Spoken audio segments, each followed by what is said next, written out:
intinya biar nggak ngerepotin, dan juga alhamdulillah kita bisa gotong royong nanti pas. Curhat Dewi Persik pilih sembelih kurban sendiri di rumah, tak ingin masalah tahun lalu terulang. Pedangdut Dewi Persik ini memilih menyembelih hewan kurbannya di kediamannya sendiri dalam rangka perayaan Idul Adha 1445 H 2024.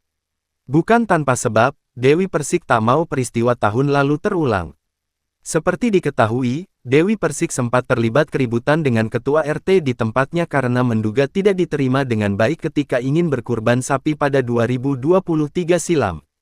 Hingga pihak kepolisian pun sampai turun tangan untuk membuka perdamaian lewat mediasi.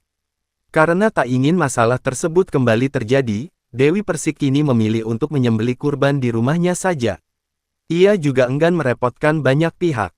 Tahun lalu kan ada masalah, sekarang ini aku enggak kepingin ngerepotin, ya sudah aku di rumah aja,